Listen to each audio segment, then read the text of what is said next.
नमस्कार साथियों, स्वागत है नई वीडियो में। साथियों देखिए, सेमेस्टर 4 के विद्यार्थियों को लैंग्वेज में आपको एईसी हिंदी पढ़ना है ना, उसका इम्पोर्टेंट क्वेश्चन देखेंगे दोस्तों। ये टोटल 50 मार्क्स का होने वाला है आप लोग का एग्ज़ाम, तो आप ये देख लीजिए क्योंकि ये भी बहुत ज़्यादा मायने रखता है आप लोग के लिए, क्योंकि प्रमोट हो जाइएगा तो दोबारा देना पड़ सकता है।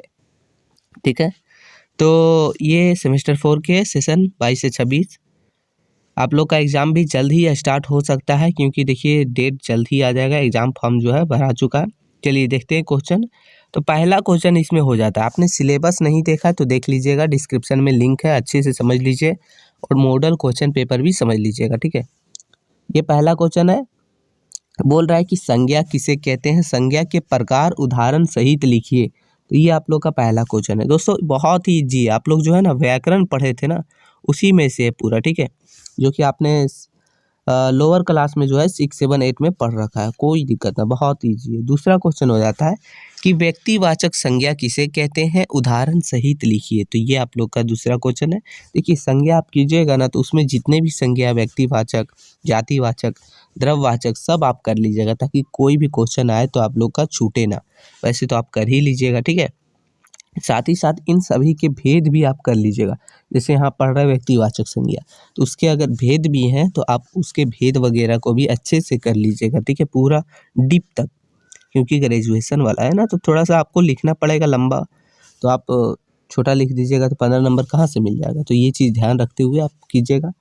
तीसरा क्वेश्चन हो जाता है हम लोग का कि सर्वनाम किसे कहते हैं, उसके कितने भेद होते हैं, उदाहरण सहित लिखिए। तो ये आप लोग का हो गया तीसरा नंबर क्वेश्चन दोस्तों। चौथा भी उसी तरह है, विशेषण।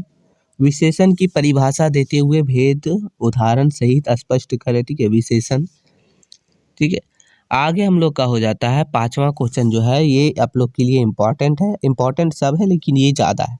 बोल रहा है कि रचना के आधार पर क्रिया के भेद पर प्रकाश डालिए। यानी कि रचना के आधार पर जो है क्रिया के कितने भेद थे, उन सभी भेद का नाम लिखिएगा, उदाहरण दीजिएगा। साथ ही साथ उन सभी भेदों के अगर फिर से भेद है तो वो भी आप लिख दीजिएगा। तो ये चीज़ आपका 5वां नंबर क्वेश्चन है। ठीक है, आगे क्वेश्चन नंबर 6 हो जाता है हम लोग का कि क्रिया की परिभाषा और उसके भेद उदाहरण सहित लिखिए। तो ये आप लोग का हो गया क्वेश्चन नंबर 6।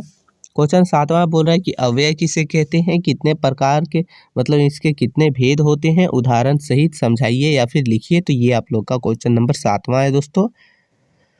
क्वेश्चन नंबर 8वां देखेंगे, बोल रहा है कि वक्तृता कौशल क्या है, उसके विभिन्न घटक कौन कौन से हैं, चर्चा कीजिए। देखिए वक्तृता कौशल का मतलब होता है बोलने वाला। ठीक है, यानी बोलने की कला, बोलने का कौशल। ठीक है, वो क्या चीज़ है, साथ ही साथ उसके विभिन्न घटक कौन कौन से हैं, तो चर्चा करें।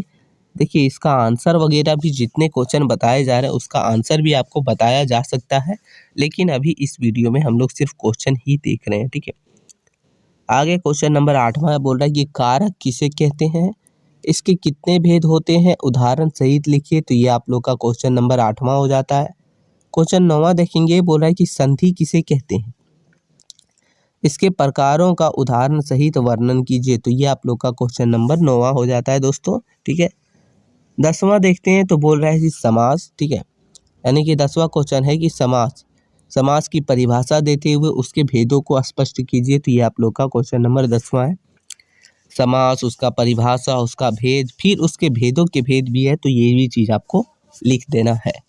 क्वेश्चन 11 है, बोल रहा है कि उपसर्ग और प्रत्यय किसे कहते हैं, उदाहरण सहित लिखिए। देखिए ये अलग अलग क्वेश्चन है। ठीक है, उपसर्ग अलग है, प्रत्यय अलग है, हमने एक ही में ले लिया, तो ये अलग अलग भी आ सकता है, तो ये चीज़ आप ध्यान रखिएगा। ठीक है, और लास्ट हम लोग का क्वेश्चन हो जाता है क्वेश्चन नंबर 12, बोल रहा है कि अनुच्छेद लेखन की परिभाषा लिखिए और अनुच्छेद लेखन की प्रक्रिया का उल्लेख कीजिए। यानी कि अनुच्छेद लेखन आप कैसे लिख सकते हैं, तो ये चीज़, उसके लिखने की प्रक्रिया को आप स्पष्ट कीजिए, यानी वो कैसे लिखा जाता है, ये चीज़ आपको लिखना। तो ये टोटल 12 क्वेश्चन है दोस्तों। देखिए इसमें ज़्यादा पढ़ना नहीं है, यही 12 क्वेश्चन आप कर लीजिएगा ना, इसी में से जो आप लोग का एग्जाम में आने वाला है, यानी कि टोटल 5 क्वेश्चन एग्जाम में पूछे जाएंगे। ठीक है, और लॉन्ग टाइप वाला 5 में से किन्हीं भी 3 का आंसर देना रहेगा, जिससे आपको टोटल 45 मार्क्स देखने को मिलेंगे। ठीक है, और 5 नंबर का ऑब्जेक्टिव रहेगा।